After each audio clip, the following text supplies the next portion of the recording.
I'd like to begin today by drawing upon what I think is our common experience in life. Isn't it hard, and don't you find it in your life that it's very hard to leave a place that you have been for a certain period during your lifetime, especially when you formed close ties with the people in that place? You know, maybe it was in school and it's graduation. Maybe it's your buddies in the military when you say, and I remember doing this with my buddies, saying, oh, we'll be in touch, da-da. And we never did. Or maybe it's people at work, and once we retire, well, we'll stay in touch. Or maybe people even in church. We all want to avoid these goodbyes.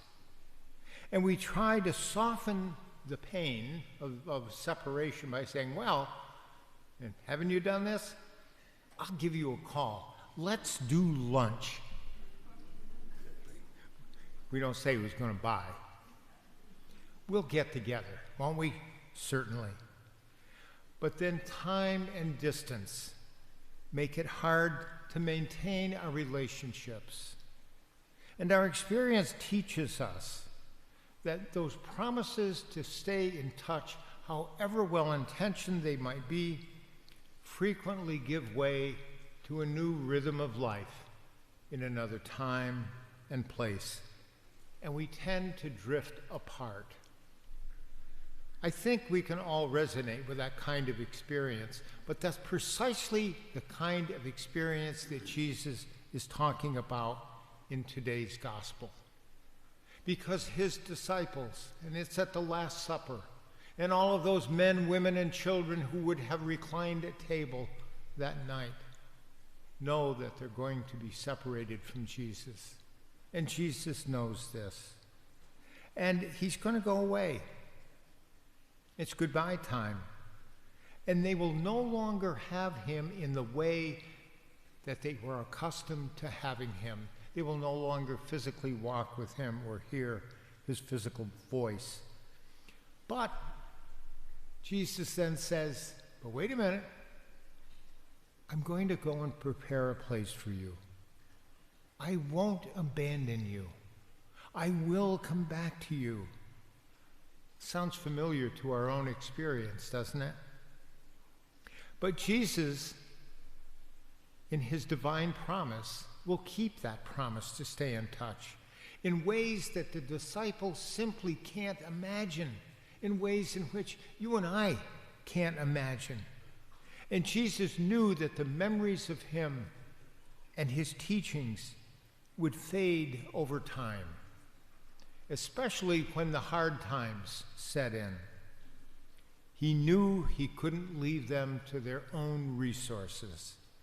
And so he gave them this wonderful reassurance, and it's our reassurance too, that the advocate, the Holy Spirit, whom the Father will send in my name, will teach you everything and continue to teach you everything and remind you of everything that I've told you.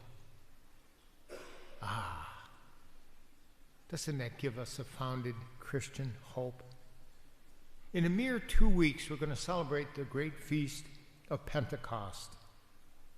It's where the great promise of Jesus comes to reality with the Holy Spirit descending upon the disciples. And the Holy Spirit will be that bond that holds them together in love of Jesus and love of the Father. This Spirit, who is the very interior of the life of God. This Spirit, who brings Christ's presence to us as our advocate. We're not alone. He's with us always, always. This Spirit, who blows wherever it pleases. You know, it's like the wind, as John says in another part of his gospel. The Spirit is like the wind. We don't know where the wind comes from, and we don't know where it's going, but we know it's there. We can sense it. We can feel it. We can see the effect of the wind. Lord knows we've had enough wind these days. But what a wonderful metaphor for the Spirit, who is always blowing God's love throughout the world, through us. We heard in that first reading from the Acts of the Apostles, which, by the way, is written by St. Luke. So he is the most prolific author of the entire New Testament. We hear the story about the activity of the Spirit in the very early church. The early church was called the Way. And as the Christian community started to grow, we have the Jewish Christians, and we have Christians, we have the Gentiles, we have the whole world. And as they tried to form community, and they tried to understand their faith in a coherent way in which they could actually live it, they became very polarized. Even back then, polarization, here and here. And so they became very polarized about the issue of how are they going to treat the Gentiles. These are the Jews saying, how are we going to treat those people, those Gentiles? And we're told that a great dissension arose. No little dissension arose. Matter of fact, one author says they really started beating on one another. And so what did they do? Interestingly enough, they did exactly what Pope Francis did and what Pope Leo is pledging to do. They gathered in a synod, S-Y-N-O-D. It means a gathering. Gathered to deeply listen to one another. Not to talk. They'd have their chance to talk, but just to listen to the other deeply in a spirit of friendship and common humanity. And as they listened to one another, and we might be reminded of the conclave, as they listened to one another, they discerned what the Holy Spirit was trying to say to them. They discerned, in the end, that even these Gentiles are welcome into God's community. All are welcome. Our signs that say all are welcome are nothing new. It goes back to the Acts of the Apostles and the early church.